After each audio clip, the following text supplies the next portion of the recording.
Perceber. Olá, está começando aqui mais um Painel Regional. Você sempre conosco, acompanhando a gente de segunda a sexta, neste horário da 1h30 da tarde, programa ao vivo com as personalidades aqui da nossa região e do Brasil. Passam aqui pelas bancadas para debater, discutir, aprofundar os assuntos importantes que estão aqui na pauta, né, da Baixada Santista e, claro, os temas de interesse nacional também.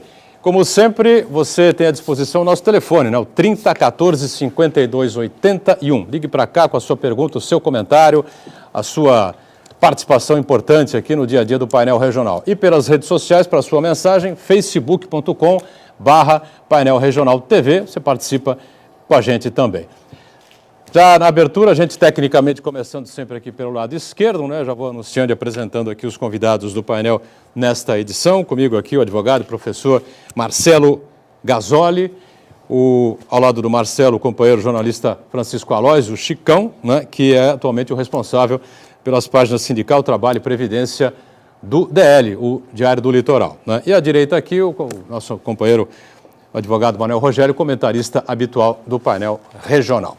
Como sempre, na abertura, a gente apresenta aqui as manchetes dos jornais que fazem a parceria diária aqui com o painel regional, como é o Diário do Litoral, né? O DL, deixa eu centralizar um pouquinho mais aqui, traz na capa esta manchete aqui: tarifa da balsa sobe a partir de hoje, 2 de julho. Né? Na travessia Santos Guarujá, o pedágio de motos sobe para R$ 5,30 e o de carros e caminhonetes R$ 10,60. Lembrando que ontem, 1º de julho, entrou em vigor o reajuste, né, no sistema Anchieta Imigrantes também. Eu passo aqui ao nosso professor Marcelo, repassa, por favor, ao Francisco Aloysio, e o Manuel Rogério ganha também a edição de hoje do Diário do Litoral. E como sempre... Eu que sou assinante, já estou desde manhã já. Você já sabia? Diário do Litoral na mão. Com essa mais uma também? Mais uma. Nunca de mais uma boa informação, né? Gazeta de São Paulo, que é um jornal do mesmo grupo de comunicação do DL, traz aqui na capa esta manchete: comissão no Senado deve discutir redução da maioridade penal, né? Após adiar a votação do projeto que endurece a pena de menores infratores, o presidente do Senado, Renan Calheiros, disse que vai criar uma comissão especial para discutir o assunto. É bom que discuta com profundidade, né? E com competência, né? Professor Marcelo, por favor. Obrigado. O Chicão recebe também lá o Gazeta e o Manuel Rogério também ganha aqui o seu Gazeta de São Paulo. Aliás, esse tema da maioridade penal, houve uma votação na terça-feira que virou a madrugada e acabou não passando naqueles termos em que constava a PEC, não é? Houve uma alteração no texto e ontem, de madrugada, terminando nesta madrugada, nova votação, outra PEC, não é? E acaba então sendo aprovada, foi aprovada a redução para 16 anos da maioridade penal em alguns casos específicos. Vamos emendar aqui na abertura do painel regional o debate de ontem, né, que pegou fogo aqui na mesa com o vereador Banha, o Vicente Cassione e o Heraldo José também, uma chuva de participações, de perguntas dos telespectadores. O assunto é extremamente polêmico, né, e afeta a todos nós, né? Bom, começando aqui pela esquerda, agradecendo as participações, professor Marcelo Gasoli, que é advogado e é professor aqui na Unisanta também, na Faculdade de Direito da matéria Teoria Geral do Estado. Obrigado pela presença, tudo bem? Tudo bem, eu agradeço pela oportunidade de estar aqui participando e, de fato, esse assunto aí da maioridade penal, ele é polêmico, mas também necessário de ser discutido, né?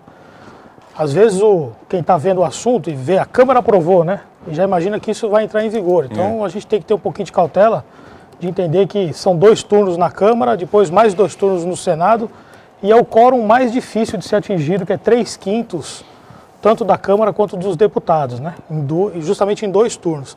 Então é um assunto que ainda tem muito a acontecer, tem muita água para andar embaixo da ponte aí. Vamos destrinchar com muita calma aqui esse tema que é bastante polêmico, não é? Interessante. Francisco Aloysio, Chicão, né, companheiro jornalista, hoje no Diário do Litoral. Tudo bem, Chicão? Prazer recebê-lo. Tudo bem, boa tarde, o prazer é meu.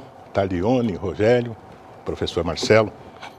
Bem, esse tema que envolve problema penal é um negócio que deve ser discutido, acho que não só no Congresso Nacional, como com toda a sociedade. E para que se chegue a um consenso, porque reduz para 16 anos e esse de 16 anos passa a não se responsabilizar, joga para quem tem 13, 14 anos, 12 anos, como está acontecendo em todo o país. Pivetes aí integrando gangues, quadrilhas de assalto, praticando crimes, outras coisas. Então, eu acho que esse é um tema realmente polêmico e que deve levar muito tempo ainda que se debate. Perfeito. Manuel Rogério, prazer recebê-lo aqui também no painel regional. Tudo bem, né? Prazer é todo meu, Boturão. Boa tarde ao doutor Marcelo, ao Chico Alozzi, nosso companheiro, cidadão santista, cidadão de Itariri, membro da OIT. Enfim, hoje nós temos aqui uma bancada renomada. Eu espero estar à altura nesse tema de debates e discussões. E para o nosso telespectador, uma boa tarde especial, sem esquecer da Ione. Claro. 3014 5281 está aí à sua disposição, participe com a gente, ligue para cá, não é? Faça o seu comentário, envie a sua pergunta, não é? Enfim, fica à vontade aqui com a gente no painel regional. Pelas redes sociais, facebook.com/painel regional TV, para sua mensagem. E lembrando sempre, estamos online pelo site da TV Santa Cecília, Santa Portal. Clique no ícone do painel regional e acompanhe a gente em tempo real. Programa encerrado, você pode rever, como preferir, os trechos que achar mais interessantes ou o programa por inteiro através do YouTube. Quem acompanha sempre atentamente, não é, sua participação e a nossa produção aqui no painel é a Ione Furukawa, não é? Tudo bem, Ione? Olá, boa tarde, Boturão, boa tarde aos nossos convidados, a você aí de casa que está nos acompanhando nesta tarde de hoje, para quem nos acompanha na reprise também, que bem lembrado que o Marco sempre lembra aqui nas quintas-feiras, mas como eles não estão aqui hoje, dou boa noite para os telespectadores que acompanham a gente à noite também. O Facebook aqui já está aberto, esperando você participar com a gente, com perguntas, dúvidas, críticas, sugestões. A nossa bancada é democrática e a nossa produção também está te esperando através do telefone. Muito bem, lembrando a você, claro, como disse a Ione, boa tarde para você que está acompanhando a gente ao vivo, boa noite para você que está conosco na reprise, tá certo?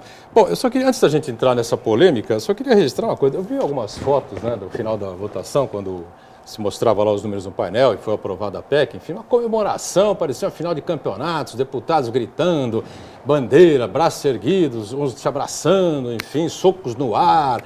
Faltou rojão e essas coisas aí. Eu pergunto o seguinte, essa PEC significa que a segurança pública no Brasil está resolvida? Isso significa que o PIB vai crescer, nós vamos ter um crescimento anual de 10% ao ano, que a inflação caiu, está sob controle?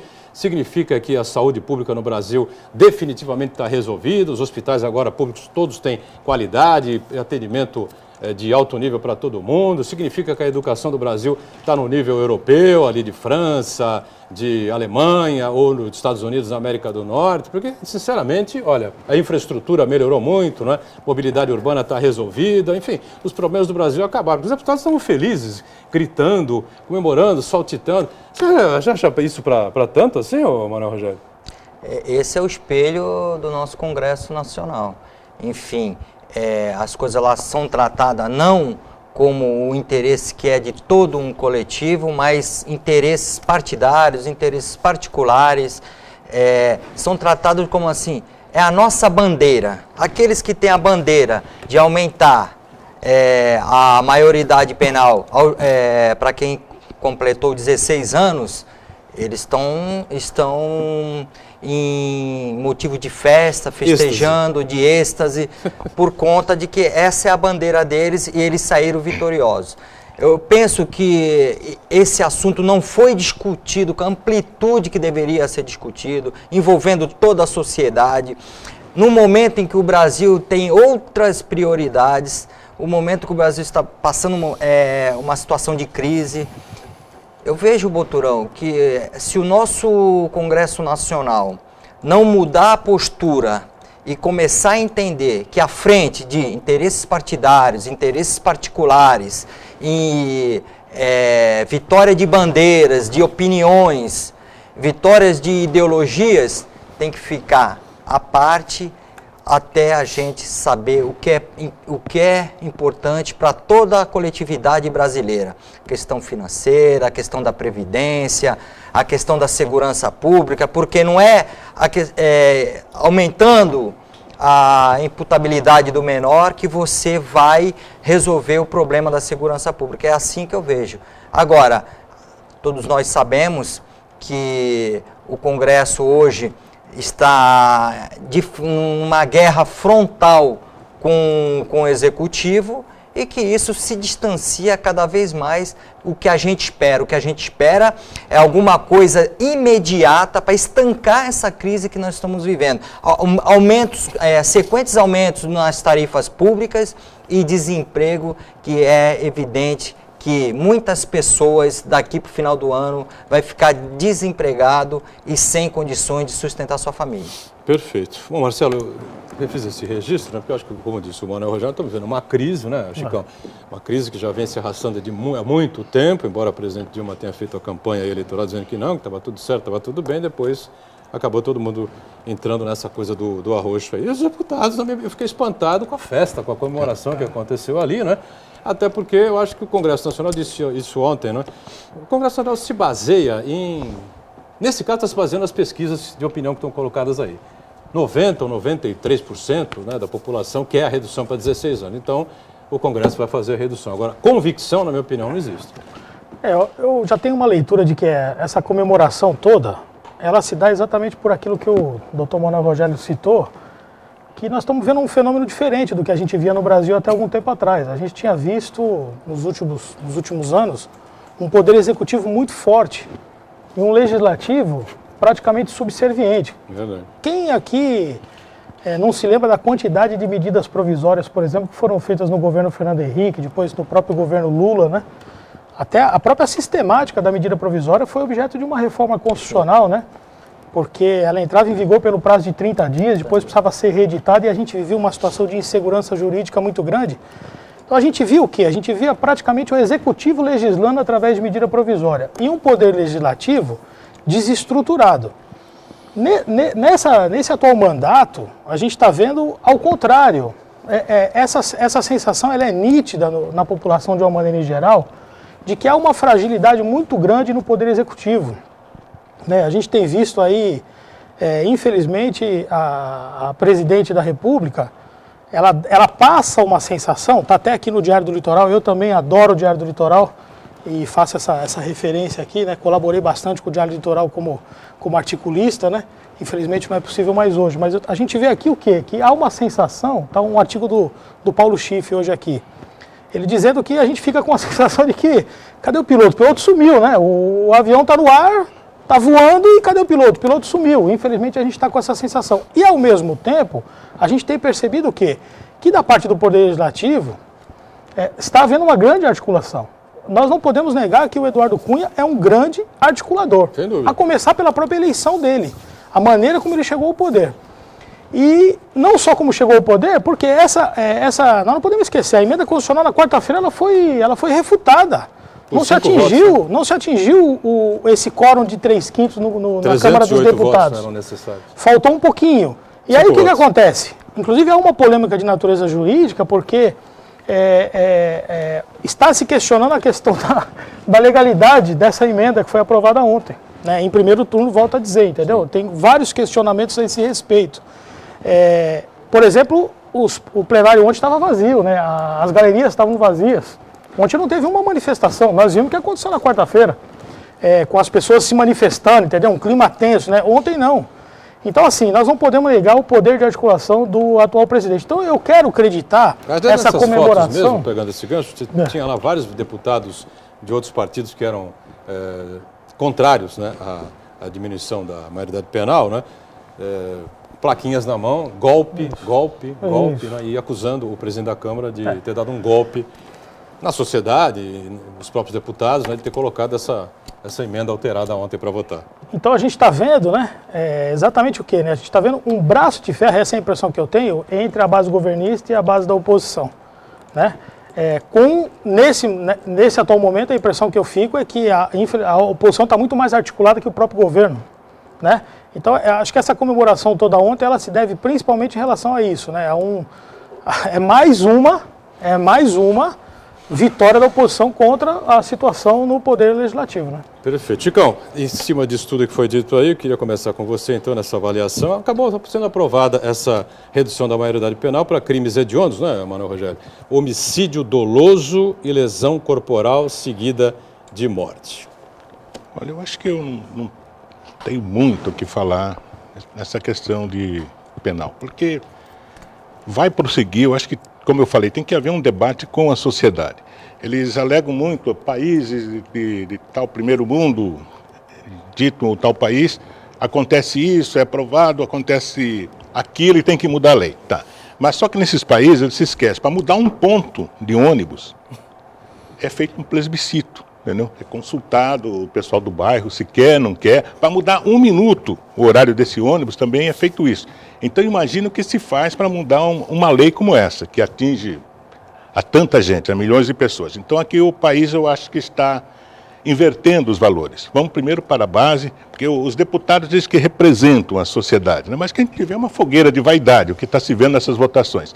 Então é melhor, acho que eles consultarem a população, modificar isso aí, haver um debate bem maior, porque do jeito que está, parece que só a oposição quer tirar proveito de uma fragilidade do governo federal e nisso daí, logicamente, o povo em si é que acaba sofrendo. Mas, ô Chicão, em relação a isso aí, eu concordo com você. Só que assim, o sistema que nós adotamos é o sistema de democracia indireta. Então, você tem a eleição, então você elege aqueles que vão falar por você. Então nós temos que ver este momento agora, porque para mudar tudo isso aí seria outra emenda constitucional, aí seria, a nossa Constituição não é uma Constituição que possa se dizer rígida, porque já passa já lá de mais de 40 e poucos emendas.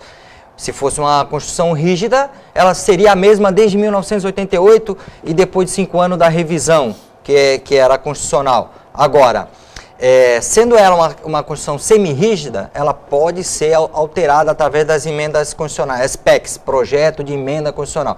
Mas ela tem essa dificuldade que o doutor Marcelo acabou de nos explicar, que é a questão do quórum, além do quórum, da questão da votação da maioria absoluta, 2/3. Que chama que são os 2/3. Agora, o que nós precisamos, tentar tirar esse desequilíbrio. Eu acho que quando Montesquieu imaginou no sistema de freios e contrapesos, ele imaginou alguma coisa equilibrada. O executivo tem a sua força, o legislativo tem a sua força também, e o judiciário também. Freios e contrapesos, para equilibrar tudo. O que nós estamos vendo não é nem um desequilíbrio, acho que é uma bagunça geral.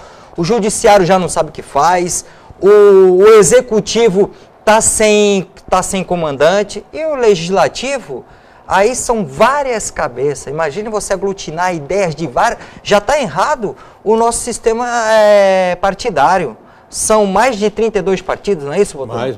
Isso, então, nós já discutimos isso aqui. E gente aí querendo criar outros. Né? Será que há tantas ideologias diferentes assim?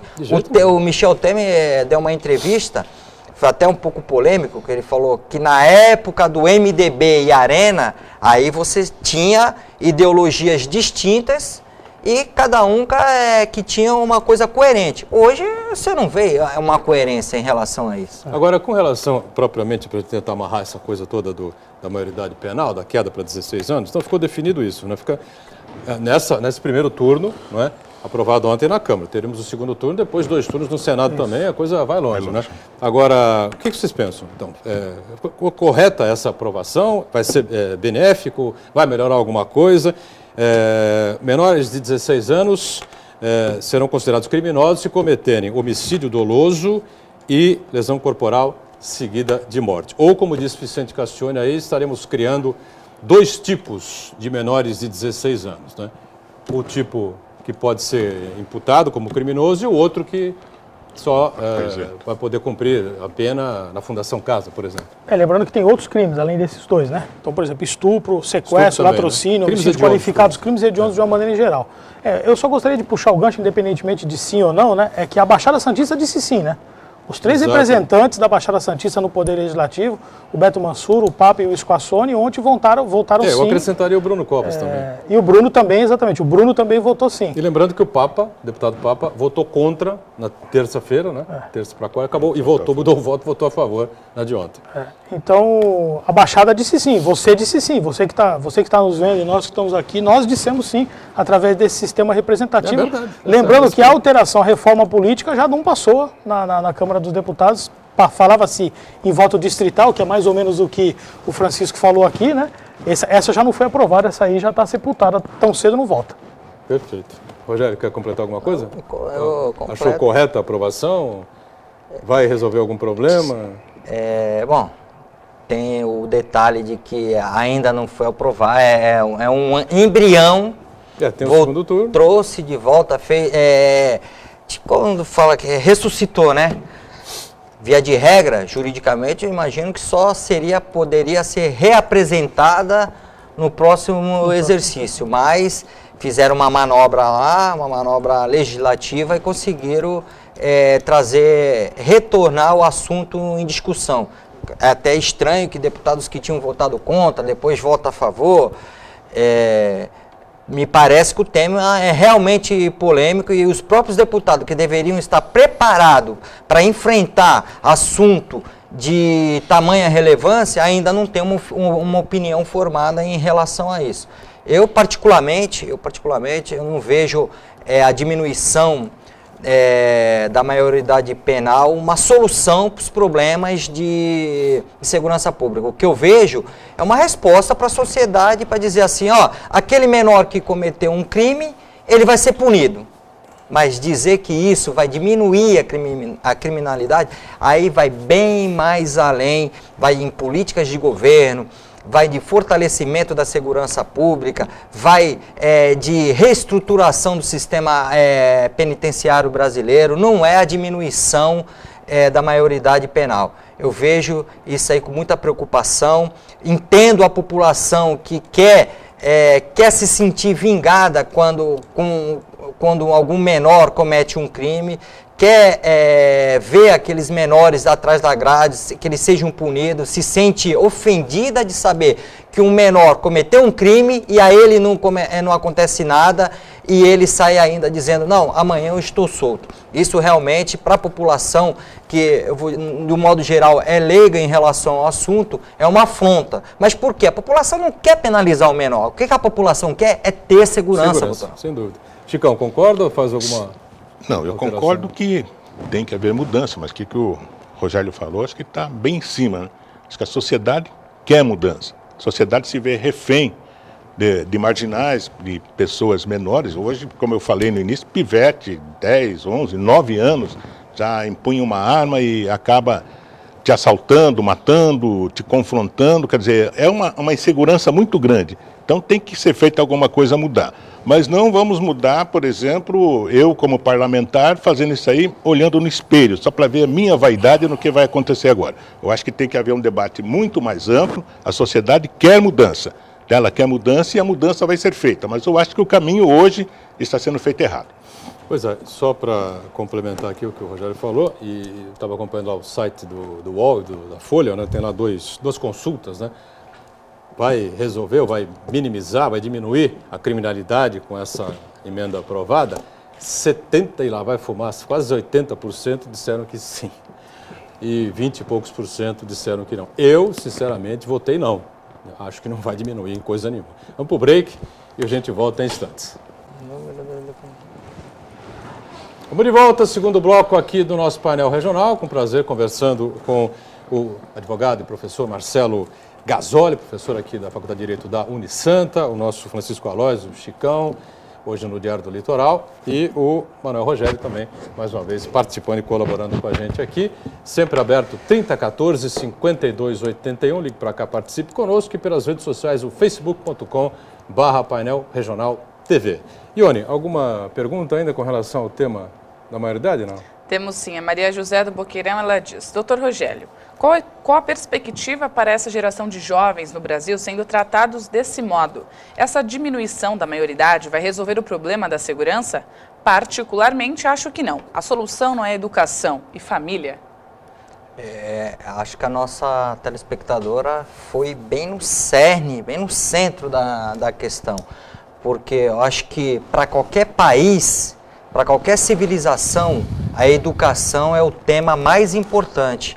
Porque através da educação é que você faz uma geração, é que você forma o caráter de uma pessoa. É claro que sempre vai ter alguns desvios de caráter, como existe em qualquer... existe maus pessoas em qualquer lugar. Mas o principal de tudo isso aí é que tendo uma política de educação, esporte, ocupando, acho que o Baia mesmo, que sempre participa do programa, ele fala que o ócio é a oficina do diabo, ou seja, a cabeça vazia, ela cria aquilo, daquele ambiente que ela está vivendo. Então, se você tem jovens ociosos, com dificuldade de ingressar num estudo de boa qualidade, sem prática de esporte e peregrinando pelas periferias, com contato fácil com marginais, é claro que esse jovem que os pais estão trabalhando, ele vai ser uma presa fácil ao crime. Então, se a gente estipular 16 anos, você vai ter problema com 15 anos. E depois, se estipular 15 anos, vai ter problema com 14 anos e assim sucessivamente. Ione, mais alguma pergunta com relação a esse assunto? Não? Temos sim. O Custódio Fernandes, ele diz: a Câmara dos Deputados aprovou a diminuição da maioridade para crimes hediondos, mas o certo seria que para alguns tipos de crime não ter idade para ser imposta a pena. Prisão perpétua ou júri popular. Essa aprovação não vai resolver o problema. Vocês concordam? E aí, Marcelo, o que você pensa? Deu para entender aí o questionamento? Não, acho que deu mais ou menos para compreender o questionamento que ele faz, né? O júri popular é uma outra instituição criada pelo legislador brasileiro, né? E que ela é consagrada, é um direito constitucional também, entendeu?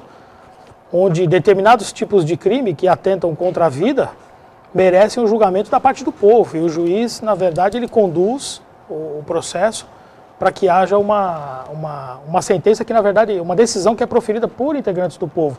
E nesse caso, especificamente, o adolescente que cometer, caso essa emenda constitucional efetivamente venha a ser aprovada, né, vai fazer com que, seria também o fim do mundo, fazer com que o adolescente tivesse outro tipo de procedimento no julgamento das infrações, né? Então ele vai seguir exatamente o mesmo trâmite que é dado a qualquer adulto, né? Agora, o que é interessante também, que a gente tem que parar para refletir um pouquinho, é porque essa questão ela diz respeito à compreensão do fato, da conduta que está sendo realizada. Então, entendeu por bem o legislador anterior, o legislador constitucional, em colocar o artigo 228 dizendo o seguinte, lá na Constituição Federal, que são penalmente inimputáveis os menores de 18 anos. A discussão que se está fazendo agora é, será que a partir dos 16 anos ele já pode votar, por exemplo, entendeu? Será que ele já tem condição de compreender as condutas que ele realiza e ao mesmo tempo receber, se sujeitar a uma penalidade que é a mesma dos adultos? Outros países já entenderam que sim, né? Então a gente vê Portugal a partir dos 12 anos. A Nigéria e a Suíça a partir dos 7. Então, a discussão que está acontecendo é exatamente essa. Teria o nosso adolescente, a partir dos 16 anos, a exata noção das condutas que está realizando, né, a ponto de merecer a mesma penalidade que o adulto recebe? Eu acho que é isso que a gente tem que se debruçar e discutir. Perfeito.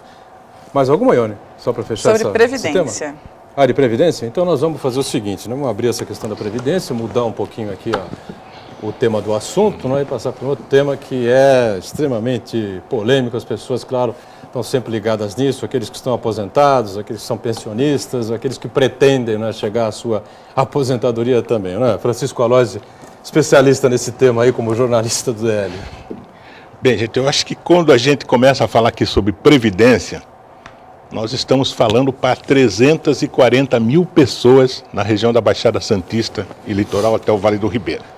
É um número muito grande, realmente. E Santos é considerado uma cidade recordista em número de aposentados, né? Não só aposentado do INSS, aqui na região, de outras pessoas que se aposentam e vêm para Santos, porque a qualidade de vida é melhor, a praia, a proximidade com o mar, as caminhadas, tudo isso faz com que o aposentado venha para cá. Mas, ultimamente, com essas mudanças aí na medida provisória 664, que se transformou na Lei 13.135, está ocorrendo uma grande distorção. E a distorção já começou, aliás, com a criação da lei, que foi editada no apagar das luzes de 2014. Ela foi editada no dia 30 de dezembro de 2014. Então, a distorção qual é no momento? Que ela previa que para se obter a pensão, tanto a viúva quanto o viúvo ia ganhar apenas 50% do valor do benefício, mais 10% para cada dependente até o número de 100%. Antes, como era? Funcionava com 100%, isso já desde 1995. Então, a partir do dia 1º de março, a medida provisória entrou em vigor. Tá? Ela foi criada no dia 30 de dezembro para entrar em vigor no dia 1º de março. E prevaleceu até o dia 2 de junho. O que acontece? Muita gente nesse período acabou conseguindo um benefício bem mais baixo, de 60%, porque a pensionista em si, por ser já dependente, ela ganha os 50%, mais os 10% por ser dependente. Então, aqui na região nós temos 336 viúvas e viúvos que estão nessa situação. Só que a lei foi editada no dia 17 de junho agora, né, bem recente, e esqueceram de fazer o quê? A medida de conversão. Converter esse pessoal que ficou nesse limbo jurídico para obter também esse 100%, porque ela mudou, nos debates mudou, não é mais 50%, a idade não é mais isto, a idade não é mais aquilo, não precisa de número de dependentes. Então passou a ser o quê? 60%, essas vão ganhar, passou a ser 100% de novo, 100%. E na votação que passou no Congresso Nacional também passou em 100%, e a lei foi editada com 100%. Só que aí esqueceram, nessa briga política, esqueceram de colocar um artigo lá, alguma coisa. Reverte-se o caso dessas pessoas que ficaram no limbo jurídico, pensionistas que estão ganhando 60% para que passe a 100%. O que essas pensionistas estão fazendo? Estão esperando. Nós fizemos a matéria domingo, foi a manchete do Diário do Litoral, sobre esta situação. Consultei a Previdência Social, por sinal, o DL é clipping de leitura da Previdência e também do Ministério do Trabalho em Brasília. E a Previdência mandou o seguinte comunicado, que esses casos estão sendo estudados. Mas sendo estudado até quando? Até quando esse pessoal vai ter que esperar para que mude-se, entendeu? Esse entendimento, haja o regresso para que ele receba isso aí. Será que vão ter que entrar na Justiça? Se entrar na Justiça, eu acho que o escritório do Rogério e outros advogados previdenciários é que estarão felizes, né? Foi interessante, importante a exposição. A gente falou muito aqui em pensar na coletividade, não pensar no interesse próprio. Eu acho que aqui essa bancada tem esse dever, essa obrigação de dar informações no sentido de que traga o que é melhor para toda essa coletividade, para toda essa gama de aposentados que estão sob esse problema. Acho que o Chicão explicou com muita clareza essa questão do problema que essas aposentadas, que as pessoas que recebem pensão estão sofrendo. Mas, enfim, do ponto de vista jurídico, está aqui o Marcelo, que inclusive é professor de Direito, ele pode nos falar, o Supremo Tribunal já decidiu que quando uma medida provisória ela é rejeitada, então os efeitos dela deixam de existir. É claro que isso no meio, há uma certa resistência do meio doutrinário, que acredita que alguns efeitos ainda resistem ao mundo jurídico. Mas do meu ponto de vista, eu vejo que o INSS tem que considerar que seja aplicada para essas pessoas que se aposentaram à época da vigência da medida provisória. O nome já está falando medida provisória. É claro que é uma medida que no momento que ela é editada, revogam-se as disposições anteriores. O Marcelo falou disso, não sei se falou nos bastidores ou se falou ao vivo, dos governos anteriores que legislavam, o executivo legislava através de medida provisória. E as medidas provisórias ficavam anos e anos e anos e anos. Até que então isso gerou uma polêmica tão grande no meio jurídico que a medida provisória hoje ela tem que ser aprovada em 60 dias. Agora, um exemplo disso foi o Plano Real, né? Exatamente. O Plano Real foi medida provisória. Exatamente. Então, acabou que as medidas provisórias acabavam tendo um sentido de lei. Mas como ser uma lei se ela não passou pelo Legislativo, ela não teve aprovação do Legislativo, ela nasceu no Executivo e está em vigência? Entendia-se que a resposta tácita, ou seja, a omissão do legislativo era uma aprovação. O que eu vejo é isso, acho que o INSS tem que reconsiderar isso, se os aposentados com essa nova legislação têm melhores direitos, aqueles que se aposentaram sob a égide da medida provisória têm que ter o mesmo direito, até pelo princípio constitucional da igualdade. Agora, digamos, Rogério, só interferindo um pouco, digamos que fosse o contrário. Estivessem ganhando 100% e fosse aprovada uma lei de 60%. O que teria acontecido? O corte seria imediato.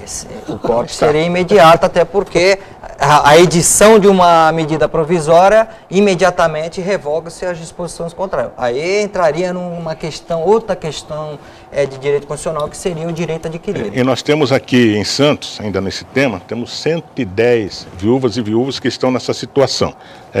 Aqui em Santos, fora nas outras regiões, como falamos, 336 pessoas. Agora imagine em todo o país. Quando é a dano da população e a favor do Estado, a coisa é assim, um triz. Quando é ao contrário, que o cidadão comum vai buscar os seus direitos contra o Estado, a União, então eu queria ouvir a opinião aqui do nosso professor de Teoria Geral do Estado. Por que o Estado se comporta dessa forma aqui com a sua população, que é a que sustenta, na verdade, o Estado trabalhando e recolhendo os tributos?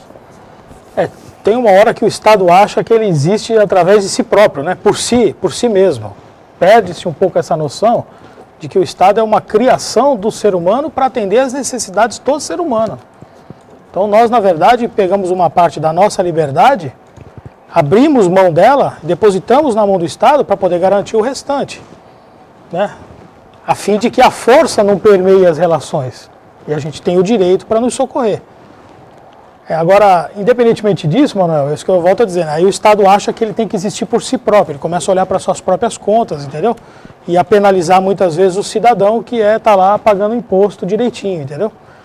Agora, essa situação que o Francisco ponderou para nós, né, está relacionada àqueles efeitos ex-tunc e ex-nunc, né? Das decisões judiciais, entendeu? Ou dos atos jurídicos, né? Agora, eu acho que é aquele caso. Acho que uma mensagem a gente tem que deixar aqui. Se por um acaso a Previdência não corrigir essas situações, que de fato as pessoas procurem escritórios de advocacia que são de sua confiança e que corram atrás dos seus respectivos direitos, né? Nós não podemos abaixar a cabeça para uma situação como essa, entendeu? Os próprios sindicatos, né, eles têm os seus departamentos jurídicos e consultando 11 sindicatos que eu consultei nessa semana, todos têm pensionistas, né, tanto viúvo quanto viúva, nesta situação. Então eu acho que eles próprios já deveriam tomar eles têm que acionar, na verdade, o governo federal ou a Previdência. Alguém tem que tomar uma providência, não é isso? Então, providência. Alguém tem que tomar essa providência para que isso daí seja decidido. Mas já foi injustiça, veja só, quando se criou essa MP, que a pensionista abaixo dos 44 anos vai ter uma pensão apenas provisória. Já começou aí. Quer dizer, e depois, por que fizeram isso aí?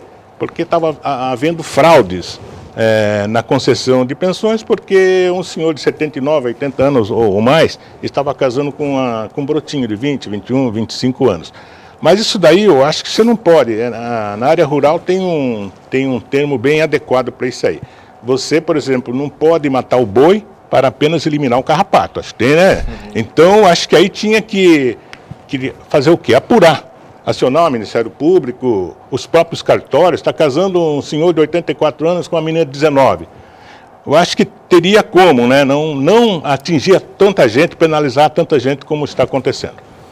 Vamos então para o nosso segundo intervalo, tá certo? E o painel regional volta daqui a pouquinho. Ele estava mencionando. Muito bem, estamos de volta. Este é o terceiro e último bloco desta edição do painel regional. Aqui com o professor Marcelo Gasoli, com o nosso Chicão, Francisco Aloysio, do Diário do Litoral, Manuel Rogério, e as participações dos telespectadores agora no tema da Previdência. Não é isso, Ione? Exatamente. Pergunta do Uriel Vilas Boas. Ele diz: o movimento de aposentados e pensionistas do litoral paulista decidiu fazer uma marcação cerrada em cima dos parlamentares da região em relação à questão previdenciária. Por que outros segmentos sociais não fazem o mesmo em relação a assuntos de interesse geral? Qual a opinião dos debatedores? O que você acha, Chicão?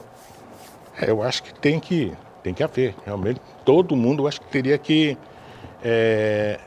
se mobilizar em torno do sistema de previdência, do sistema de aposentadorias, porque do jeito que está, o governo vai acabar criando essa fórmula progressiva, né? Porque já está lá para ser votada, ainda que haja pressão, sempre fala em pressão, mobilização, mas na verdade isso acaba não acontecendo. Acho que a mobilização tinha que ser geral, tinha que ser total, todo mundo podendo ir com caravanas para Brasília pressionar, e por sinal vai ter na próxima terça-feira, vai ter uma audiência pública, tá, sobre aposentadoria. Esse cálculo da aposentadoria do salário mínimo para os aposentados que ganham acima do mínimo, vai ter discutido essa emenda na terça-feira e a votação não vai ser mais no dia 14, como estava previsto. Vai Essa audiência pública vai ser no Congresso? No Congresso Nacional. Terça-feira. A entidade de aposentados estão mobilizando as federações e associações para que estejam lá. Eu acho que seria interessante eles estarem lá, mesmo porque a votação já não será no dia 14, vai ser em agosto, teria mais tempo para se mobilizar, para batalhar, para ver se não entra essa progressiva, que na verdade é uma aposentadoria por idade. Aquilo que o governo vem empregando há tanto tempo, que é a aposentadoria por idade. 95, 85? 95, 85, depois 97, 87, até chegar em 90, 100. Você, Botrão, vai pegar o 90, 100.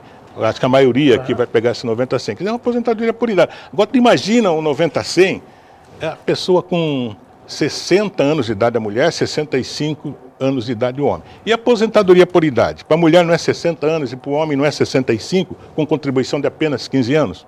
Como vai ficar essa situação?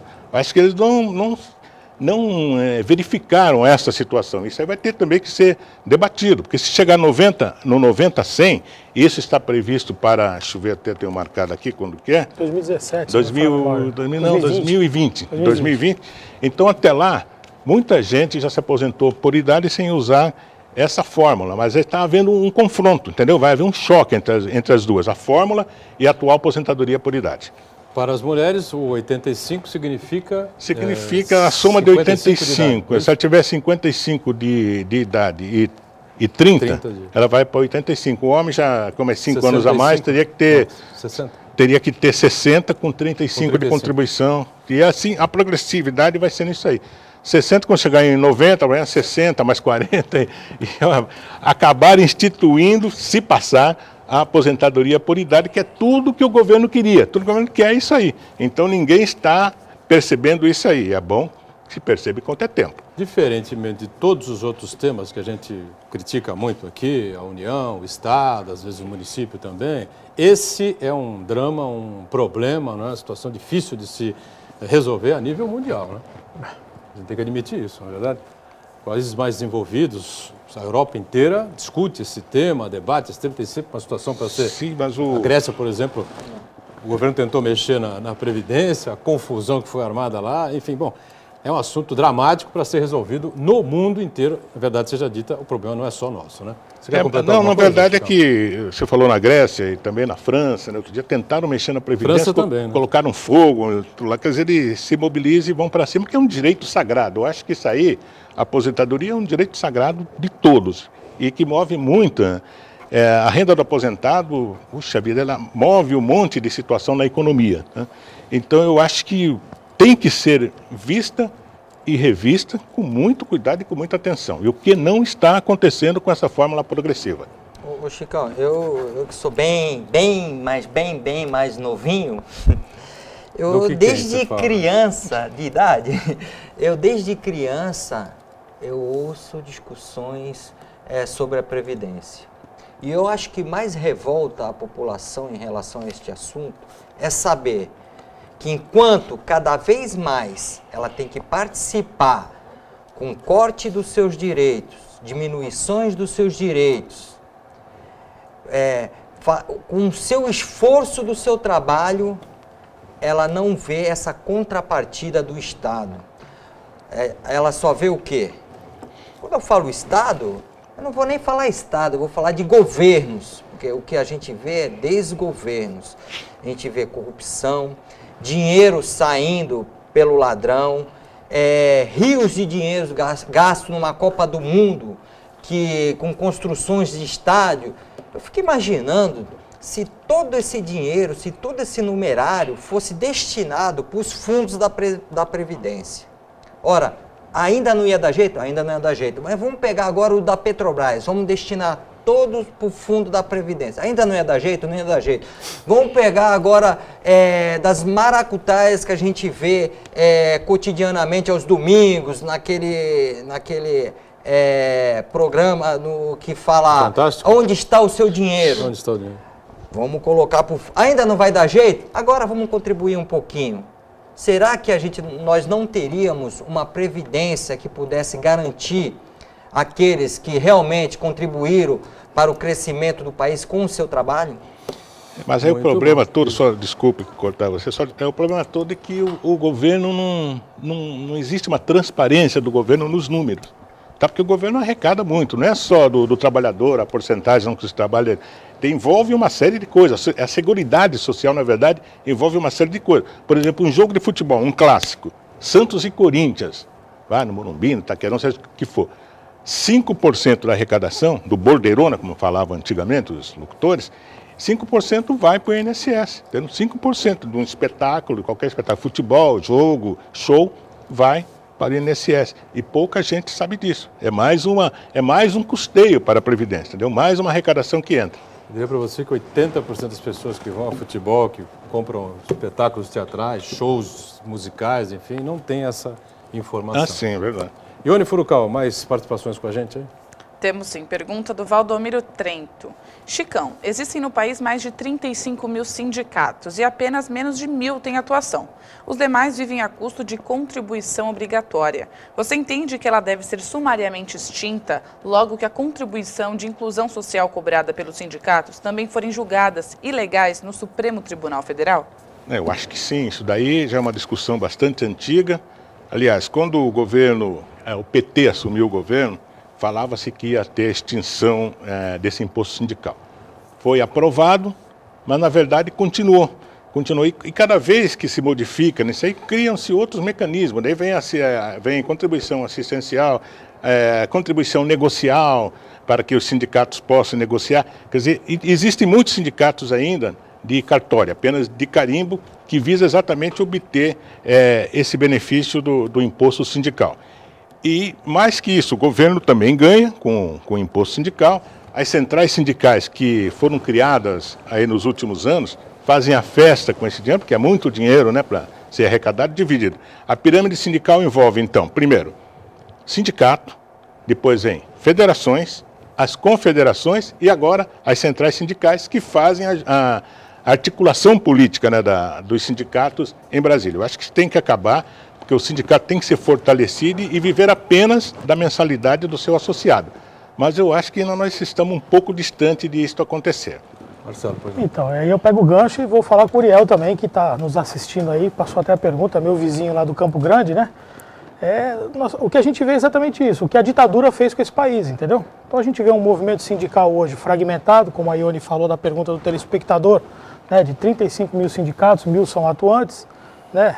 A ditadura destroçou o movimento sindical, a ditadura destroçou o movimento estudantil. Então hoje a gente está tentando se reconstruir, né, com base nisso tudo. Então é preciso diferenciar mesmo, entendeu? A contribuição, por exemplo, assistencial, né, é importante deixar claro, muitos sindicatos conquistam muitos benefícios para a sua categoria profissional. Então nada mais justo que o trabalhador, de alguma certa maneira, contribua para o sindicato através da contribuição assistencial. Afinal de contas, ele está ganhando benefícios. Agora, tudo isso é feito sem consciência. Então, na verdade, quando o trabalhador ele é descontado de um dia do seu salário, né, no mês de março, que é o imposto sindical, aquilo que a gente está falando aqui como imposto sindical, o trabalhador acha ruim. Na verdade, ele não deveria achar ruim, porque o sindicato é uma instituição, um organismo que existe para fazer com que a relação entre ele e o empregador seja um pouquinho mais equilibrada, porque ele sozinho, coitado, muitas vezes ele não vai conseguir negociar e dialogar com o empregador à altura. Mas eu acho eu infelizmente, Uriel e telespectadores, eu vejo os males que a ditadura trouxe para esse país. A gente, na verdade, está tentando se reconstruir sem a ordem, porque a ordem foi rompida naquele 31 de março de 1964. Eu acho que a pergunta do telespectador foi na criação dos sindicatos fantasma, né? Apenas de cartório, porque nós temos sindicatos bastante organizados. 35 mil sindicatos? São muitos sindicatos. Acho que tem, aliás, está para ser feito nesse ano, mas com toda essa briga política, eu acho que não vai dar tempo para esse ano, vai ficar para o ano que vem. Um recadastramento de todos os sindicatos para ver aqueles que representam e aqueles que não representam. Porque tem sindicato aqui que oferece tudo para o associado. É isso que eu Hospital, assistência, médico de graça. Existe essa estrutura e usa o próprio dinheiro do sindicato para isso. Mas a pergunta do telespectador, desculpa os sindicalistas que estão aí, nós não falamos na pergunta do telespectador. Esse número é grande de sindicatos que são os sindicatos fantasma de cartório. Esse sim tem que ser eliminado e a contribuição sindical não deve ir para ele. Eu quero aproveitar e fazer um serviço de utilidade pública aqui para o seu programa, Boturão. Sim. Que você que receber um boleto de determinado sindicato para pagamento, isso é golpe. Isso é golpe, porque ninguém é obrigado a se associar. Isso está na Constituição. Você não é obrigado a pagar. Então aquele boleto, você não pague não, rasgue. Eu estou falando isso porque eu mesmo já recebi. Sindicato dos advogados disse daquilo. Eu rasgo. O colega sindicato dos representantes rasga. Se ele não é sócio, se ele não se associou, preencheu uma ficha, contribui mensalmente, rasgue, que isso é golpe. Esse tipo de caso que o Rogério está falando, Rennes também já recebi um monte. Mas tem sindicato desse tipo aí que funciona na garagem da casa do cara. Né? É uma coisa assim... São os sindicatos de cartório, como nós chamamos, sindicatos E fantásticos. deve ter um lucro bastante razoável, né? Senão os caras não iam ficar abrindo sindicato atrás de sindicato o tempo todo. A pessoa passa dia o boleto para a secretária vai pagando e aí... E vai para frente, né? É isso aí, mas que fique clara a importância do sindicato nessa relação do empregado com o empregador. Ainda mais sindicato de Santos, que O foram... sindicato é sério, né? Então, que com certeza ele vai trazer muitos benefícios para o trabalhador. Ainda mais sindicato da Baixada, que sofreram com a repressão, Pois é. sindicalista sendo preso, trancafiado no navio Raul Soares, de tão triste memória para todos nós. Então, esses sindicatos se reergueram, fazem um trabalho muito bom. Mas existe por todo esse país esses sindicatos, como nós acabamos de mencionar, os sindicatos de cartório. E nós vamos chegando ao final aqui de mais um painel regional, agradecendo muito aqui ao professor, né, o advogado Marcelo Gasol, obrigado por estar conosco, até uma outra. Obrigado, Chicão. Obrigado. Prazer também receber você, volto sempre. Tá, prazer, deixa eu deixar um beijo aqui para duas princesas, para Sarinha e para Milena, que estão lá nos assistindo, já mandaram a mensagem, e um abraço a vocês. Muito bem, um beijo para as duas. Maria Rogério, valeu também. Um beijo para as duas também. Tá certo. A Ione está sempre conosco, de segunda a sexta, como você também, 1h30 com o programa ao vivo e às 8 da noite com a nossa reprise. No final de semana, sábado, 3 da tarde, domingo às 5 da tarde, tem o painel Weekend. Obrigado, tchau.